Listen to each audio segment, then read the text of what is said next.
Hi friends, study വിത്ത് മിയുടെ പുതിയൊരു വീഡിയോയിലേക്ക് എല്ലാവർക്കും സ്വാഗതം. അപ്പോൾ നമ്മൾ ഇന്ന് ചെയ്യാൻ പോകുന്ന ക്ലാസ് ഫ്രഞ്ച് വിപ്ലവത്തെക്കുറിച്ചാണ്. നമ്മൾ കഴിഞ്ഞ ക്ലാസ്സിൽ ഇംഗ്ലീഷ് വിപ്ലവത്തെക്കുറിച്ച് ക്ലാസ് ചെയ്തിരുന്നു. നമ്മളുടെ ചാനലിൽ അപ്ലോഡ് ചെയ്യുന്ന എല്ലാ ക്ലാസ്സുകളിലും SCERT പോയിൻറ്റും കൂടെ ഉൾപ്പെടുത്തിക്കൊണ്ടാണ് നമ്മൾ ക്ലാസ് തയ്യാറാക്കിയിരിക്കുന്നത്. ഇത് മാത്രമല്ല, നമ്മൾ ചാനലിൽ അപ്ലോഡ് ചെയ്യുന്ന എല്ലാ ക്ലാസ്സും അങ്ങനെ തന്നെയാണ്.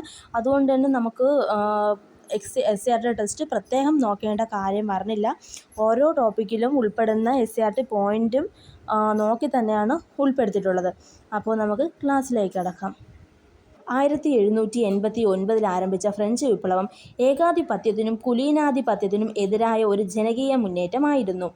ദൈവദത്ത അധികാരത്തിൻ്റെ വക്താക്കളായ ബൂർബൻ രാജാക്കന്മാരെ വെല്ലുവിളിച്ചുകൊണ്ട് ഫ്രഞ്ച് ജനതയുടെ മനസ്സിൻ്റെ അടിത്തട്ടിൽ നിന്നാണ് വിപ്ലവം ഉയർന്നു വന്നത്. ഫ്രാൻസ് ഭരിച്ച ലൂയി 14-നും 15-നും 16-നും ഏകാധിപതികളും ധൂർത്തന്മാരുമായിരുന്നു. ഒടുവിൽ പൊറുതിമുട്ടിയ ജനങ്ങൾ 16-ാം ലൂയിയെ സിംഹാസനത്തോടെ എടുത്ത് എറിയുന്ന കാഴ്ചയാണ് ഫ്രാൻസിൽ കണ്ടത്. അപ്പോൾ ഫ്രാൻസിൽ നിലനിന്നിരുന്ന ഏകാധിപത്യത്തിനും ധൂർത്തായ ഭരണത്തിനുമെതിരെ അവിടെയുള്ള ജനങ്ങൾ നടത്തിയ വിപ്ലവമായിരുന്നു ഫ്രഞ്ച് വിപ്ലവം. ഫ്രഞ്ച് വിപ്ലവം നടന്നത് 1789 ഫ്രാൻസ് ഭരിച്ച ഏകാധിപതികളിൽ പ്രമുഖരായിരുന്നത് ലൂയി 14-ലും ലൂയി 15-ഉം ലൂയി 16-ഉമായിരുന്നു. വിപ്ലവങ്ങളുടെ മാതാവ് എന്നറിയപ്പെടുന്നത് ഫ്രഞ്ച് വിപ്ലവമാണ്. ഫ്രഞ്ച് വിപ്ലവം നടന്നത് 1789 ഫ്രാൻസ് ഭരിച്ച ലൂയി രാജാക്കന്മാർ ഏതു വംശത്തിൽപ്പെട്ടവരായിരുന്നു? ബൂർബൻ രാജവംശത്തിൽപ്പെട്ടവരായിരുന്നു. ലൂയി രാജാക്കന്മാരിൽ ഏറ്റവും പ്രശസ്തൻ ലൂയി 14-മൻ. ലൂയി 14-മൻ്റെ പ്രസിദ്ധനായ മന്ത്രിയാണ് കോൾബർഗ്. അപ്പോൾ വിപ്ലവങ്ങളുടെ മാതാവ് എന്നറിയപ്പെടുന്നതാണ് ഫ്രഞ്ച് വിപ്ലവം. ഫ്രഞ്ച് വിപ്ലവം നടന്നത് 1789.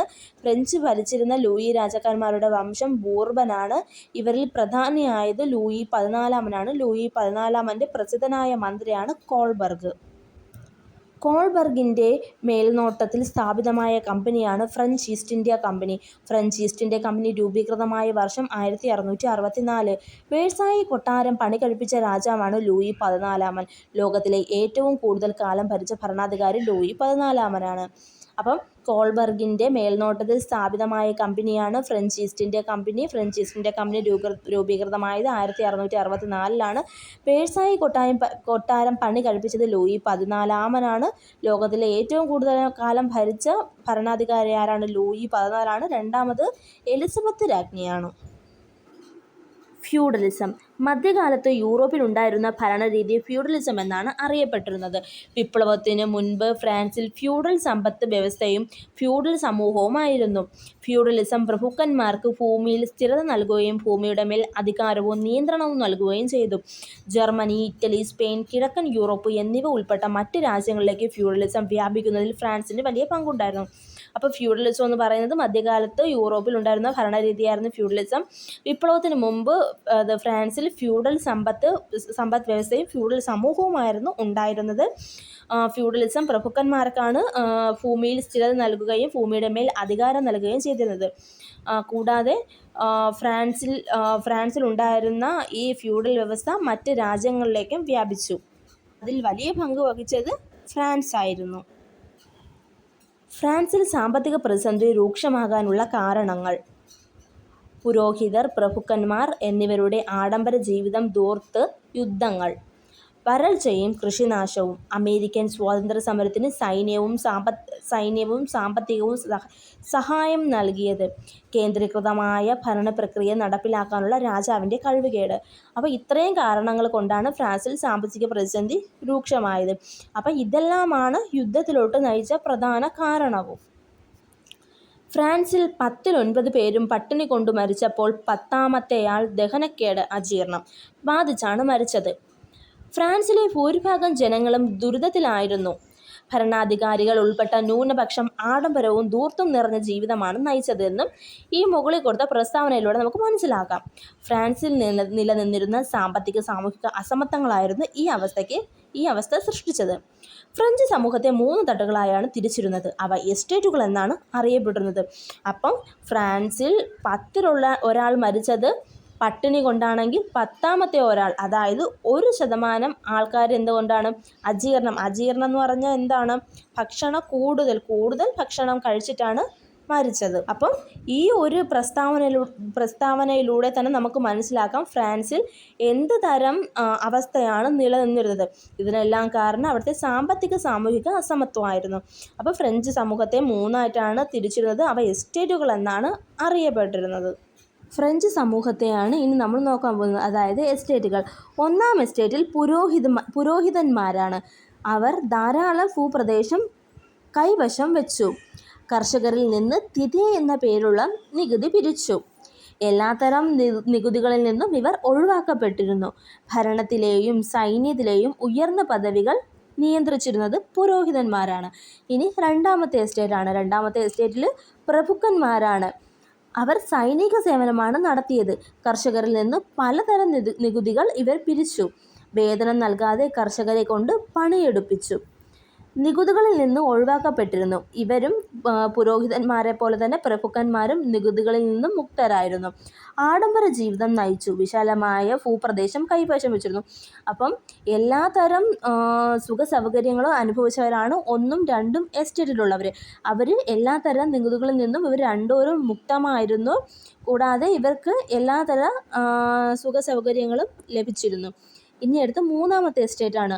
മൂന്നാമത്തെ എസ്റ്റേറ്റിൽ കച്ചവടക്കാർ, എഴുത്തുകാർ, അഭിഭാഷകർ, ഉദ്യോഗസ്ഥർ, അധ്യാപകർ, ബാങ്കർമാർ എന്നിവരടങ്ങിയ മധ്യവർഗമാണ്. പിന്നെ കർഷകരും കൈത്തൊഴിലുകാരുമാണ് മൂന്നാമത്തെ എസ്റ്റേറ്റിൽ ഉണ്ടായിരുന്നത്. ഭരണത്തിൽ ഒരു അവകാശവുമില്ല. തൈലേ എന്ന പേരുള്ള ഭൂനികുതി സർക്കാരിന് നൽകണമായിരുന്നു. താഴ്ന്ന സാമൂഹിക പദവി. പ്രഭുക്കന്മാർക്കും പുരോഹിതന്മാർക്കും നികുതി നൽകണം. അപ്പം മൂന്നാമത്തെ എസ്റ്റേറ്റുകാർ കച്ചവടം, എഴുത്തുകാർ, അഭിഭാഷകർ, ഉദ്യോഗസ്ഥർ, അധ്യാപകർ, ബാങ്കർമാർ എന്നിവയടങ്ങിയ മധ്യവർഗമാണ്.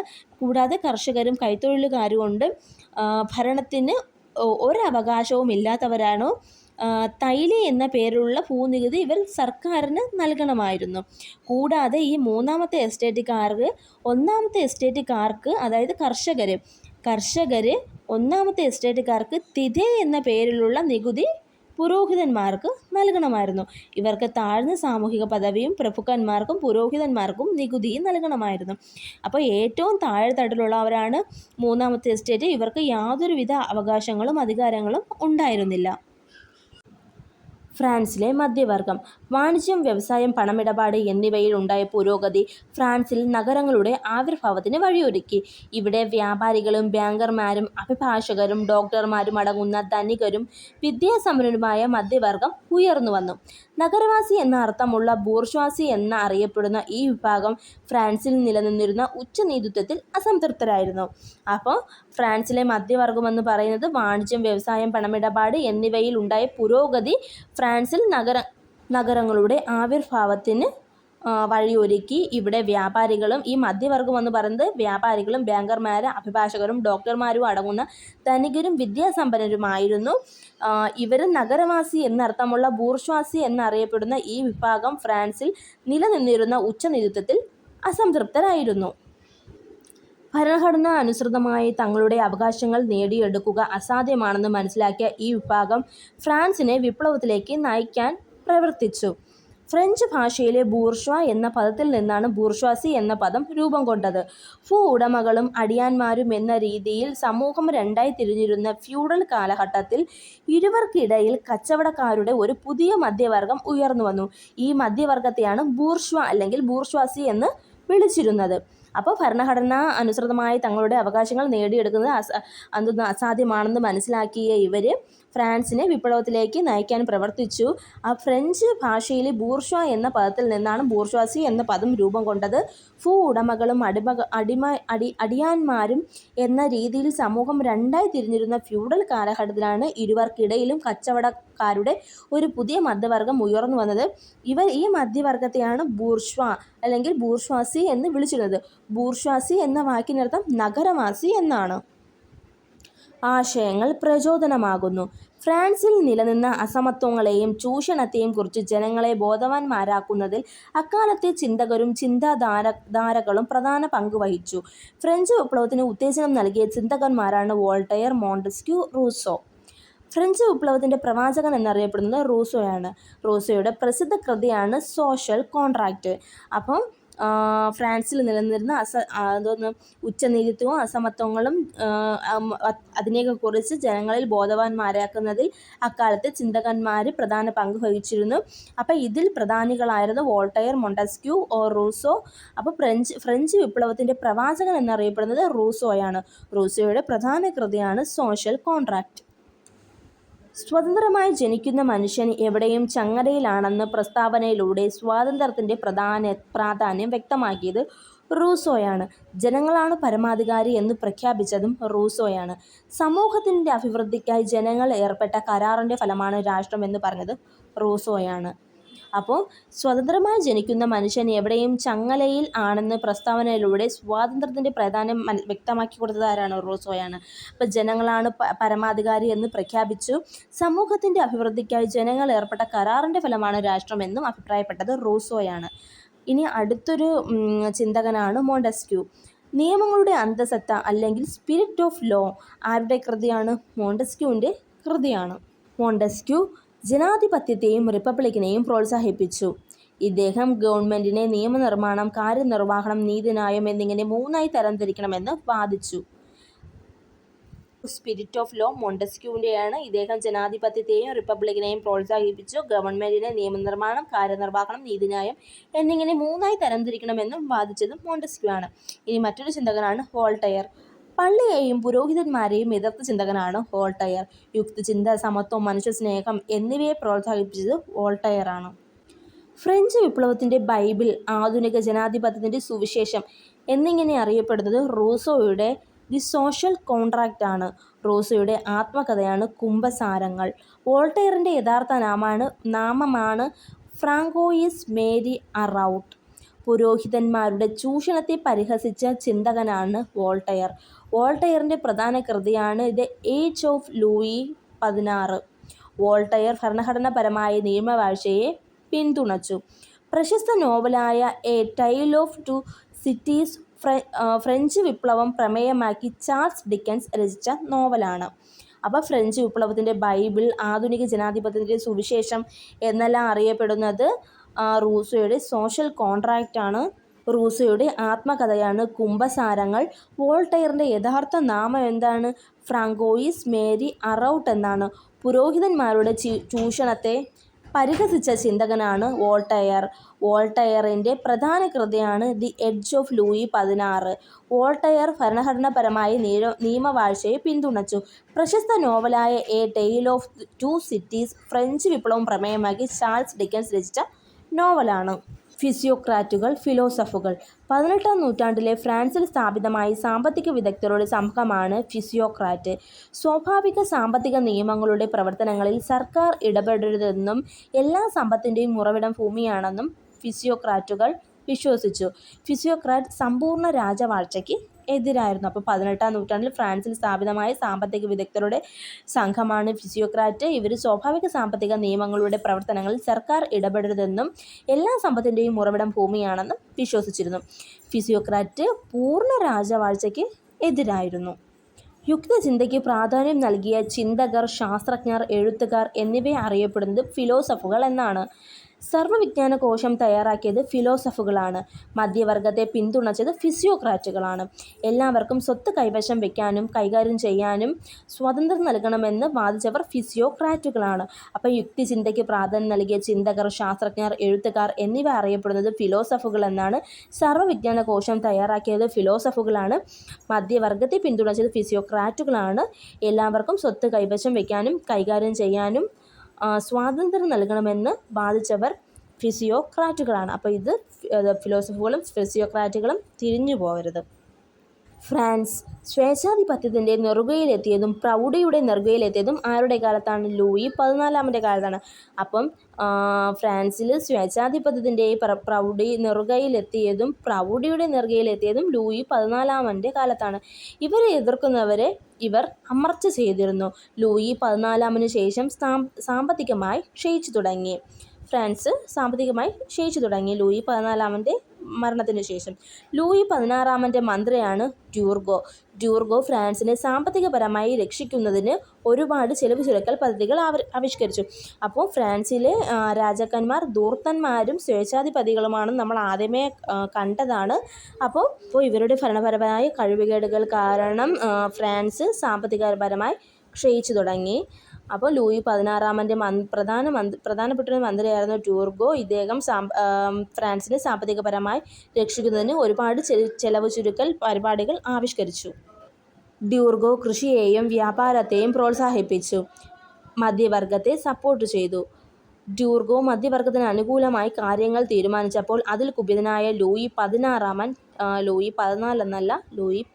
എന്നാണ് മന്ത്രിസ്ഥാനത്തു നിന്നും ഡ്യൂർഗോയെ മാറ്റം ചെയ്തു. അപ്പോൾ ഫ്രാൻസിനെ സാമ്പത്തികപരമായി രക്ഷിക്കുന്നതിന് വേണ്ടിയിട്ട് ഡ്യൂർഗോ ഒരുപാട് സാമ്പത്തിക പരിപാടികൾ ആസൂത്രണം ചെയ്തു.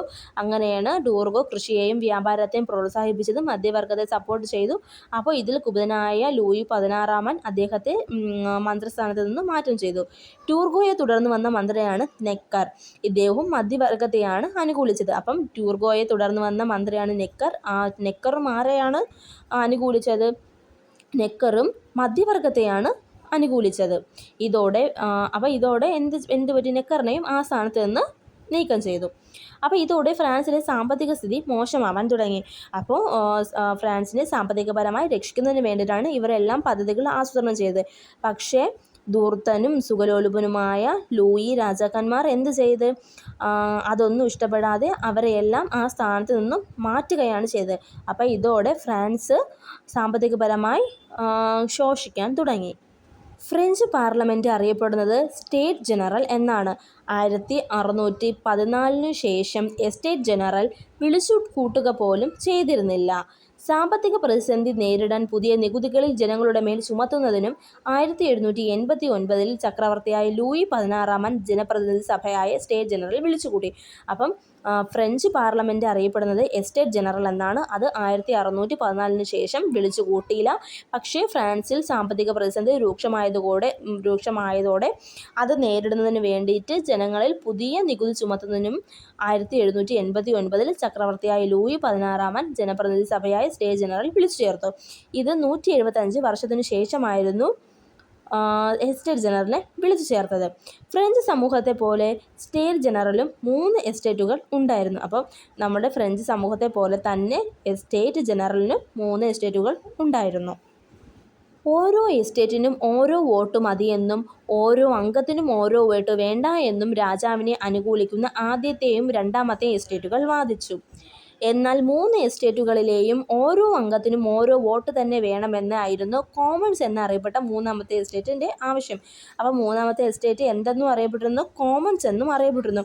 ഓരോ എസ്റ്റേറ്റിനും ഓരോ വോട്ട് മതിയെന്നും ഓരോ അംഗത്തിനും ഓരോ വോട്ട് വേണ്ട എന്നും രാജാവിനെ അനുകൂലിക്കുന്ന ആദ്യത്തെ 2 എസ്റ്റേറ്റുകൾ വാദിച്ചു. അവർ പറഞ്ഞത് എങ്ങനെയാണ്? ഇപ്പം ഒരു എസ്റ്റേറ്റിന് ഒരു വോട്ട്, അങ്ങനെ 3 വോട്ടുകൾ മതി എന്നാണ് അവർ പറഞ്ഞത്. എന്നാൽ ഓരോ എസ്റ്റേറ്റിലെയും ഓരോ അംഗത്തിനും വോട്ട് വേണമെന്നാണ് 3ാം എസ്റ്റേറ്റിലെ കോമൺസ് ആവശ്യപ്പെട്ടത്. ഓരോ എസ്റ്റേറ്റിലെയും അംഗസംഖ്യ എങ്ങനെയാണെന്ന് നോക്കാം.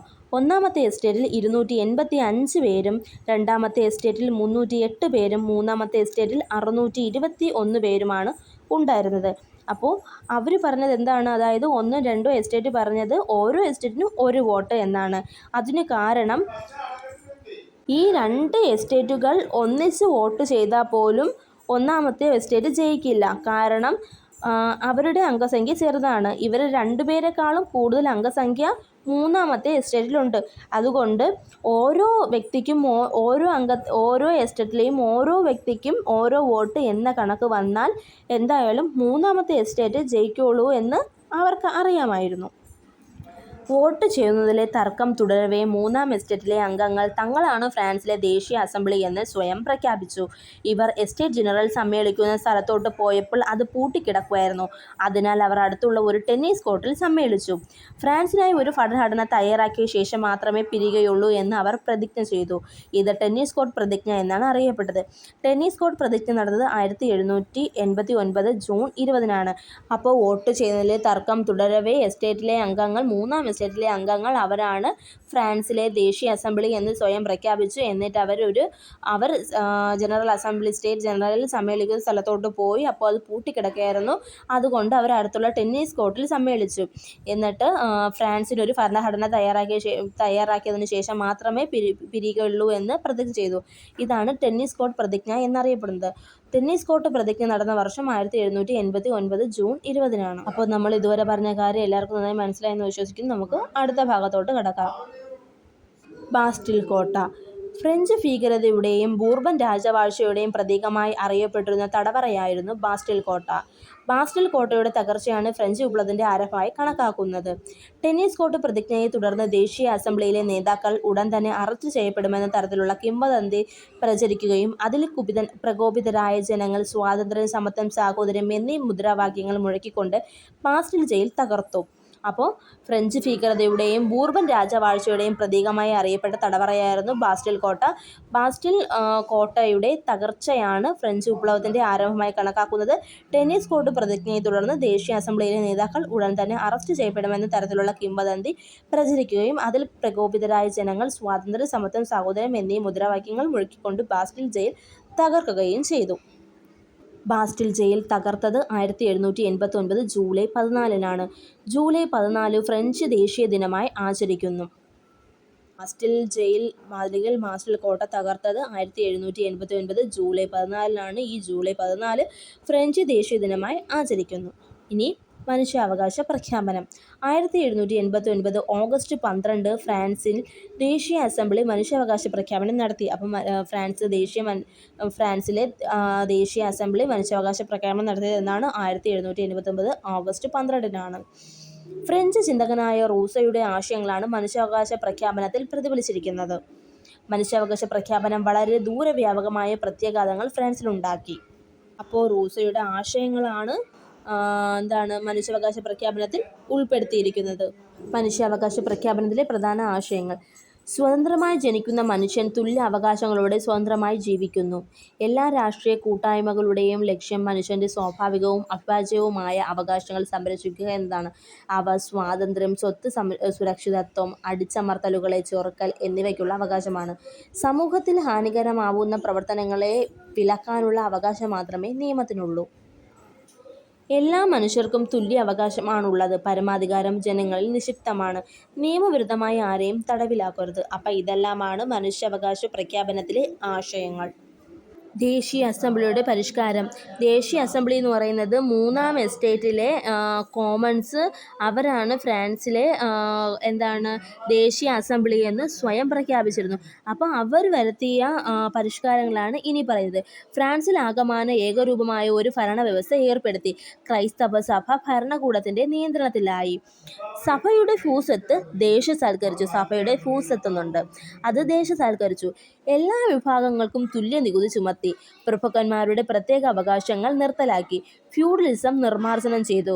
ഭരണഘടനാ വിധേയമായ രാജവാഴ്ച നിലവിൽ വന്നു. അപ്പം ഇതെല്ലാമാണ് ദേശീയ അസംബ്ലിയുടെ പരിഷ്കാരങ്ങൾ.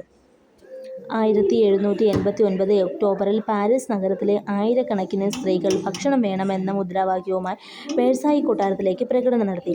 1792 സെപ്റ്റംബറിൽ പുതുതായി രൂപീകരിച്ച ഭരണഘടന അനുസരിച്ച് തിരഞ്ഞെടുക്കപ്പെട്ട ദേശീയ കൺവെൻഷൻ ഫ്രാൻസിനെ റിപ്പബ്ലിക്കായി പ്രഖ്യാപിച്ചു. ജീൻ പോൾ മറാട്ടിൻ്റെ the friend of the people's എന്ന പ്രസിദ്ധീകരണത്തിൽ ദേശീയ അസംബ്ലി തയ്യാറാക്കിയ ഭരണഘടനയെക്കുറിച്ച് പ്രതിപാദിക്കുന്നു.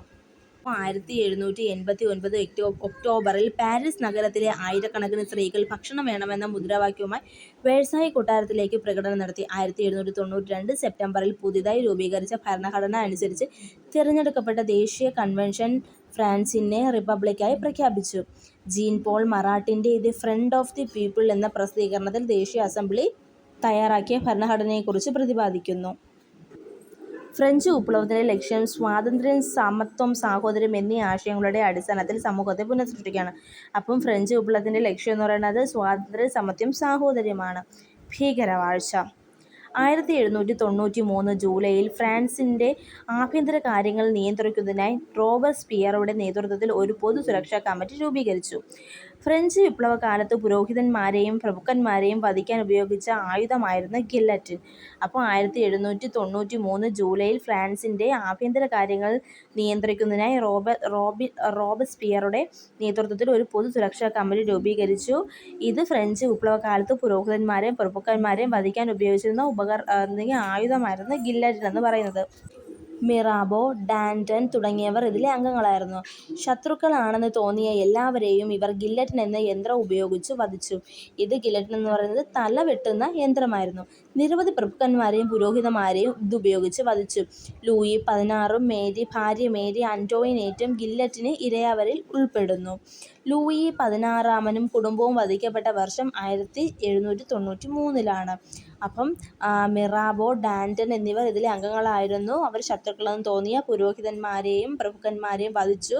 കൂടാതെ ലൂയി 16 ഭാര്യ മേരി ആന്റോയിനേറ്റും ഗില്ലറ്റിന് ഇരയായവരാണ്. ഇവർ വധിക്കപ്പെട്ടത് 1793.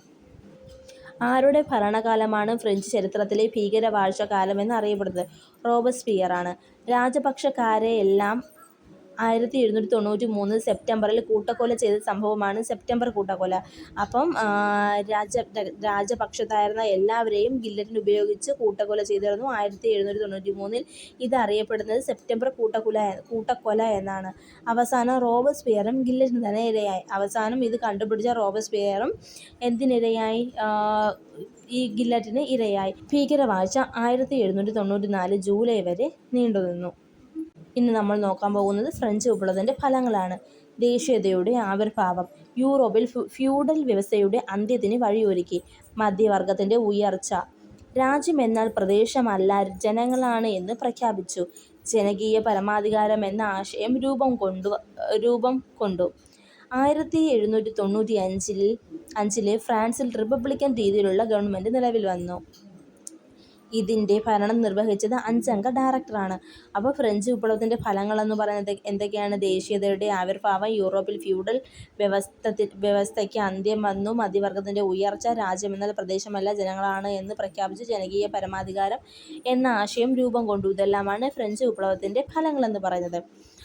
അത് കഴിഞ്ഞ് 1795 ഫ്രാൻസിൽ റിപ്പബ്ലിക്കൻ രീതിയിലുള്ള ഗവൺമെൻറ് നിലവിൽ വന്നു. ഇതിൻ്റെ ഭരണം നിർവഹിച്ചത് 5 അംഗ ഡയറക്ടറാണ്.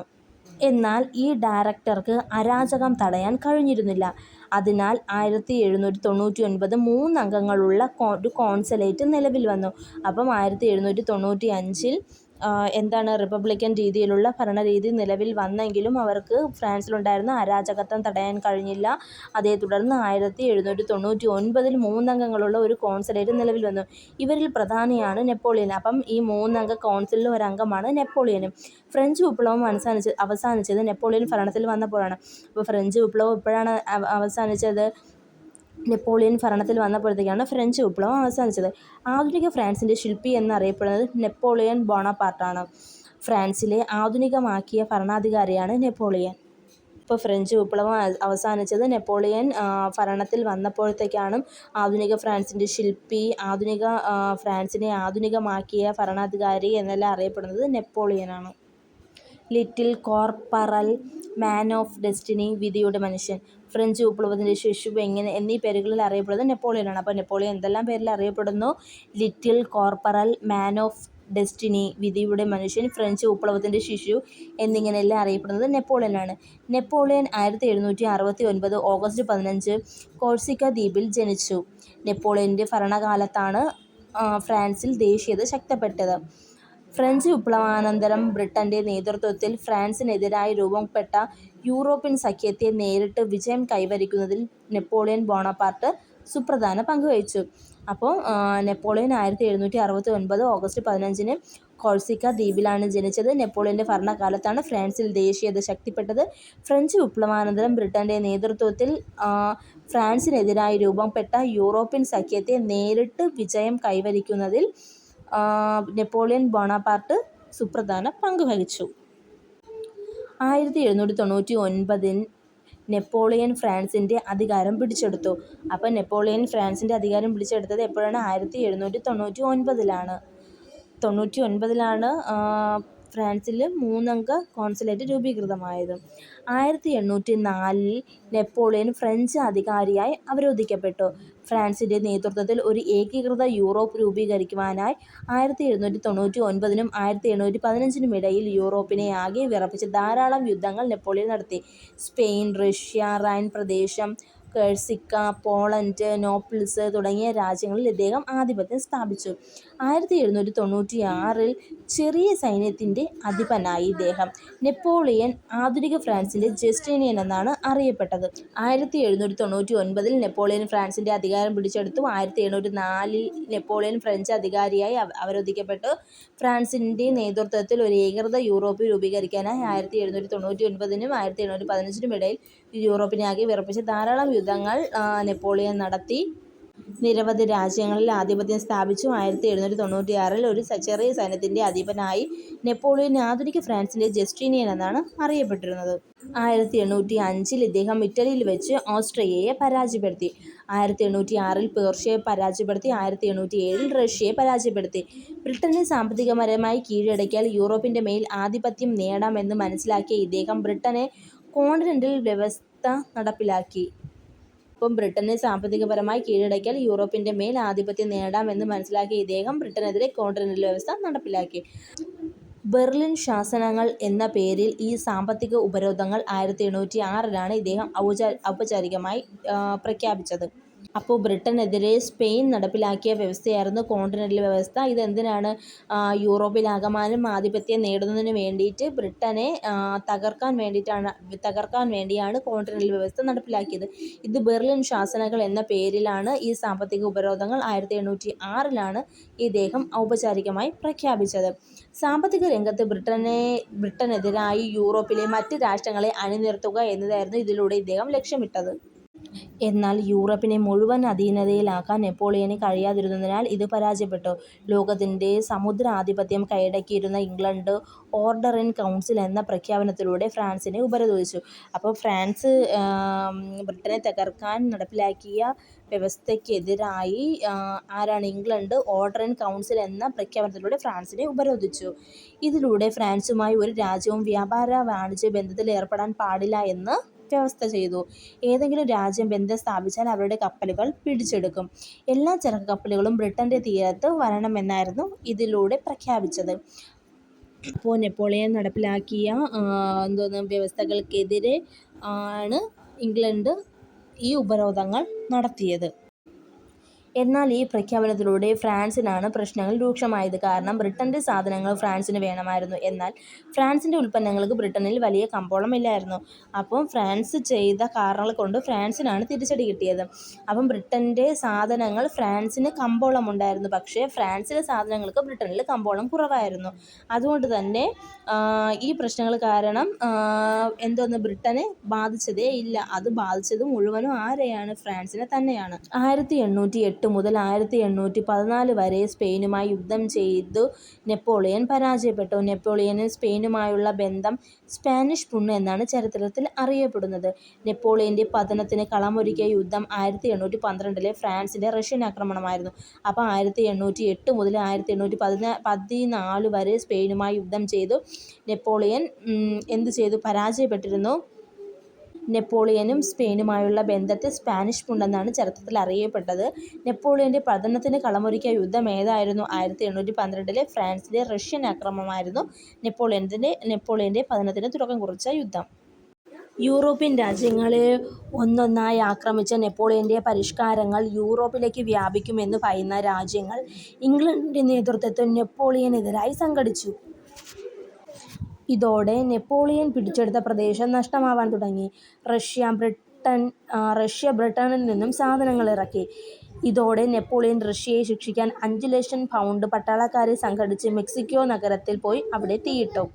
അപ്പോൾ യൂറോപ്യൻ രാജ്യങ്ങളെ ഒന്നൊന്നായി ആക്രമിച്ച നെപ്പോളിയൻ്റെ പരിഷ്കാരങ്ങൾ യൂറോപ്പിലേക്ക് വ്യാപിക്കുമെന്ന് ഭയന്ന രാജ്യങ്ങൾ ഇംഗ്ലണ്ടിൻ്റെ നേതൃത്വത്തിൽ നെപ്പോളിയന് എതിരായി സംഘടിച്ചു. ഇതോടെ നെപ്പോളിയൻ പിടിച്ചെടുത്ത പ്രദേശങ്ങൾ നെപ്പോളിയൻ്റെ നിന്ന് നഷ്ടമാവാൻ തുടങ്ങി.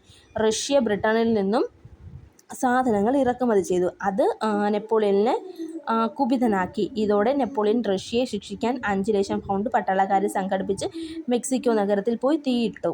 അപ്പം മെക്സിക്കോ നഗരം തീയിട്ടത് ആരാണ്? നെപ്പോളിയനാണ്.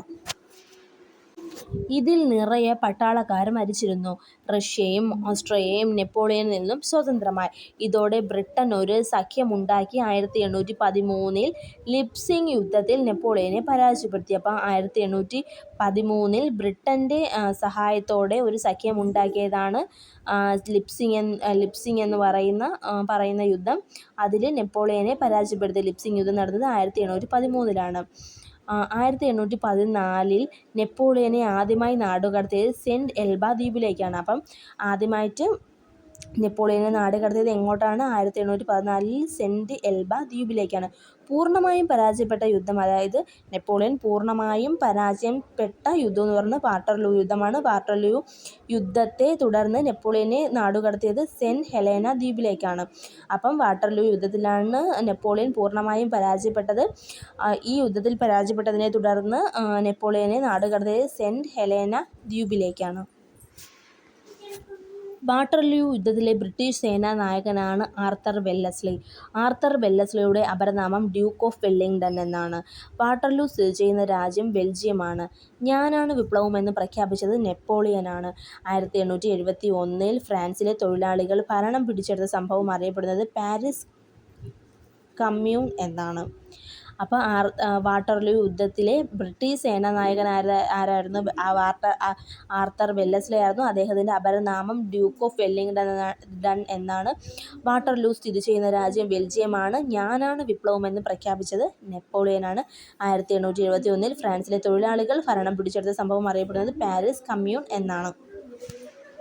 1821 മെയ് 5 നെപ്പോളിയൻ മരണമടഞ്ഞു. നെപ്പോളിയൻ്റെ ശവകുടീരം സ്ഥിതി ചെയ്യുന്നത് ലെസ് ഇൻവാലിസിലാണ്, പാരീസിലാണ്. എനിക്ക് നല്ല അമ്മമാരെ തരൂ, ഞാൻ നിങ്ങൾക്ക് നല്ല രാഷ്ട്രം തരാം. അവസരമില്ലാത്ത പക്ഷം കഴിവുകൊണ്ട് പ്രയോജനമില്ല. ശത്രു പിഴവ് വരുത്തുമ്പോൾ തടസ്സപ്പെടുത്തരുത് എന്നെല്ലാം പറഞ്ഞത് നെപ്പോളിയനാണ്. അപ്പം 1821 മെയ് 5 നെപ്പോളിയൻ മരണമടഞ്ഞു. നെപ്പോളിയൻ്റെ ശവകുടീരം സ്ഥിതി ചെയ്യുന്നത് പാരീസിലാണ്. ഇത് ലെസ് ഇൻവാലിഡ്സ് എന്ന സ്ഥലത്താണ്. നെപ്പോളിയൻ പറഞ്ഞ കുറച്ച് വാക്യങ്ങളുണ്ട്, അതാണ് ഇവിടെ പറയുന്നത്. എനിക്ക് നല്ല അമ്മമാരെ തരൂ, ഞാൻ നിങ്ങൾക്ക് നല്ല രാഷ്ട്രം തരാം. അവസരമില്ലാത്ത പക്ഷം കഴിവുകൊണ്ട് പ്രയോജനമില്ല. ശത്രു പിഴവ് വരുത്തുമ്പോൾ തടസ്സപ്പെടുത്തരുത്. ഇതെല്ലാം നെപ്പോളിയൻ്റെ വാക്കുകളാണ്. ഇനി അടുത്ത് പറയുന്നത് നെപ്പോളിയൻ്റെ പരിഷ്കാരങ്ങളാണ്. നെപ്പോളിയൻ ഭരണം നടത്തിയപ്പോൾ ഫ്രാൻസിൽ നടത്തിയ പരിഷ്കാരങ്ങളെക്കുറിച്ചാണ് അടുത്ത് പറയുന്നത്. കടമില്ലാതെയാക്കാൻ സ്വിംഗിങ് ഫണ്ട് എന്ന പേരിൽ ഒരു പ്രത്യേക ഫണ്ട് രൂപീകരിച്ചു. അപ്പോൾ പൊതുകടമില്ലാതാക്കാൻ സ്വിംഗിങ് ഫണ്ട് എന്ന രീതിയിൽ ഒരു ഫണ്ട് അദ്ദേഹം രൂപീകരിച്ചു. കർഷകരെ കൃഷിഭൂമിയുടെ ഉടമകളാക്കി. ഗതാഗത പുരോഗതിക്കായി നിരവധി റോഡുകൾ നിർമ്മിച്ചു. പുരോഹിതന്മാരുടെ മേൽ രാജ്യത്തിൻ്റെ നിയന്ത്രണം ഏർപ്പെടുത്തി. സാമ്പത്തിക പ്രവർത്തനങ്ങൾക്കായി ബാങ്ക് ഓഫ് ഫ്രാൻസ് സ്ഥാപിച്ചു. അപ്പം ബാങ്ക് ഓഫ് ഫ്രാൻസ് സ്ഥാപിച്ചത് ആരാണ്? നെപ്പോളിയനാണ്. നിലവിലുള്ള നിയമസംഹിതകൾ ക്രോഡീകരിച്ച് ഒരു പുതിയ നിയമസംഹിത ഉണ്ടാക്കി. അതുകൊണ്ടാണ് ഇദ്ദേഹത്തിനെ ആധുനിക ലോകത്തിൻ്റെ ജസ്റ്റീനിയൻ എന്ന് അറിയപ്പെടുന്നത്. നെപ്പോളിയൻ്റെ കുതിരയാണ് മാരംഗോ. അപ്പോൾ നെപ്പോളിയൻ്റെ കുതിര ഏതാണ്? മാരംഗോയാണ്. ആർതർ വെല്ലസ്ലിയുടെ കുതിര കോപ്പൻഹേഗൻ. ഞാനാണ് രാഷ്ട്രം. രാജാവിൻ്റെ അധികാരങ്ങളെല്ലാം ദൈവം നൽകിയതാണ്. അതിനാൽ രാജാവിനെ ചോദ്യം ചെയ്യാൻ ദൈവത്തിന് മാത്രമേ അധികാരമുള്ളൂ എന്ന് പറഞ്ഞത് ലൂയി 14 എനിക്ക് ശേഷം പ്രളയം എന്ന് പറഞ്ഞത് ലൂയി 15. നിങ്ങൾക്ക് റൊട്ടിയില്ലെങ്കിൽ എന്താ കേക്ക് തിന്നൂടെ എന്ന് പറഞ്ഞത് മേരി അന്റോയിനേറ്റ് ആണ്. ഫ്രാൻസ് തുമ്മിയാൽ യൂറോപ്പിനാകെ ജലദോഷം പിടിക്കുമെന്ന് പറഞ്ഞത് ആസ്ട്രിയൻ ഭരണാധികാരിയായ മെറ്റർനിക്ക് ആണ്. സുന്ദരി പക്ഷേ ശൂന്യമായ തലച്ചോറിന് ഉടമ എന്ന പേര് നേടിയ വനിത മേരി അന്റോയിനേറ്റ്. നിയമനിർമ്മാണ സഭയിലെ 2 കക്ഷികളാണ് ജാക്കോബിനുകളും ജെറോണ്ടിസ്റ്റുകളും. സഭയിൽ കൂടുതൽ സ്വാധീനവും നേതൃത്വവും ജാക്കോബിനുകൾക്കായിരുന്നു. ഇവർ രാജവാഴ്ച എതിർത്തു. ഇവർ റിപ്പബ്ലിക്കൻ ഭരണരീതിയാണ് മുന്നോട്ട് വെച്ചത്. അപ്പോൾ നിയമനിർമ്മാണ സഭയിലെ 2 കക്ഷികളാണ് ജാക്കോബിനുകളും ജെറോണ്ടിസ്റ്റുകളും. സഭയിൽ കൂടുതൽ സ്വാധീനവും നേതൃത്വവും ജാക്കോബിനുകൾക്കായിരുന്നു. ഇവർ രാജവാഴ്ച എതിർത്തിരുന്നു. ഇവർ റിപ്പബ്ലിക്കൻ ഭരണരീതിയാണ് മുന്നോട്ട് വെച്ചത്. ഇതിൻ്റെ ആസ്ഥാനം പാരീസാണ്. നേതാക്കൾ മാരറ്റ്, ഡാന്റൺ, റോബസ്പിയർ എന്നിവരായിരുന്നു. ഇനി ജെറോണ്ടിസ്റ്റുകൾ ഏകാധിപത്യ ഭരണത്തെ എതിർത്തു. ഗ്രീക്കോ റോമൻ ജനാധിപത്യത്തിൻ്റെ വിഭാഗമായിരുന്നു ജെറോണ്ടിസ്റ്റുകൾ. നേതാക്കൾ ബ്രസ്റ്റോർട്ട്, കോണ്ടർസെറ്റ്, പെപ്റ്റൺ എന്നിവരായിരുന്നു. ഫ്രഞ്ച് വിപ്ലവത്തിൻ്റെ 100-ാം വാർഷികത്തോടനുബന്ധിച്ച് ഫ്രാൻസിൽ പടുത്തുയർത്തപ്പെട്ട ഗോപുരമാണ് ഈഫൽ ടവർ. ഇനി നമ്മൾ നോക്കാൻ പോകുന്നത് ഫ്രഞ്ച് വിപ്ലവത്തിൻ്റെ സ്വാധീനമാണ്. എന്തെല്ലാം സ്വാധീനമാണ് ഫ്രഞ്ച് വിപ്ലവത്തിലൂടെ സാധിച്ചത്? പിൽക്കാലത്ത് ലോകത്തുണ്ടായ എല്ലാ വിപ്ലവങ്ങൾക്കും ആവേശം പകർന്നു. യൂറോപ്പിൽ ഫ്യൂഡൽ വ്യവസ്ഥയുടെ അന്ത്യം കുറിക്കുകയും സ്വേച്ഛാധിപത്യ ഭരണകൂടങ്ങൾക്ക് ഭീഷണിയാകുകയും ചെയ്തു. രാജ്യമെന്നാൽ പ്രദേശമല്ല, രാജ്യത്തെ ജനങ്ങളാണെന്ന് പ്രഖ്യാപിച്ചു. ജനകീയ പരമാധികാരമെന്ന ആശയം മനുഷ്യരാശിക്ക് നൽകി. ദേശീയതയുടെ ആവിർഭാവത്തിന് വഴിയൊരുക്കി. മധ്യവർഗത്തിൻ്റെ വളർച്ചയെ സഹായിച്ചു. സ്വാതന്ത്ര്യം, സമത്വം, സാഹോദര്യം എന്നീ ആശയത്തിൻ്റെ പ്രചാരണം. അപ്പോൾ ഇതെല്ലാമാണ് ഫ്രഞ്ച് വിപ്ലവത്തിൻ്റെ സ്വാധീനമെന്ന് പറയുന്നത്. അപ്പോൾ നമ്മൾ നോക്കിയത് ഫ്രഞ്ച് വിപ്ലവത്തെക്കുറിച്ചാണ്. ഒരുപാട് കാര്യങ്ങൾ നമ്മൾ പഠിച്ചു. എല്ലാം നല്ലതുപോലെ വായിച്ച് പഠിക്കണം, തിരിഞ്ഞു പോവാതെ. എക്സാമിന് ചോദിക്കാം. കഴിഞ്ഞ പ്രാവശ്യം എക്സാമിന് ചോദിച്ച കാര്യങ്ങളും ഇതിൽ നമ്മൾ ഉൾപ്പെടുത്തിയിട്ടുണ്ട്. SCERT ബേസ്ഡ് ആയിട്ടാണ് ക്ലാസ്സുകൾ നടത്തുന്നത്. അപ്പോൾ എല്ലാവരും നല്ലോണം നോക്കുക. ചാനൽ കാണുന്നവരൊന്ന് സബ്സ്ക്രൈബ് കൂടെ ചെയ്യുക. നിങ്ങളുടെ അഭിപ്രായങ്ങൾ കമൻറ്റ് ചെയ്യുക. അടുത്ത വീഡിയോയുമായിട്ട് അടുത്ത ക്ലാസ്സിൽ കാണാം. Thank you.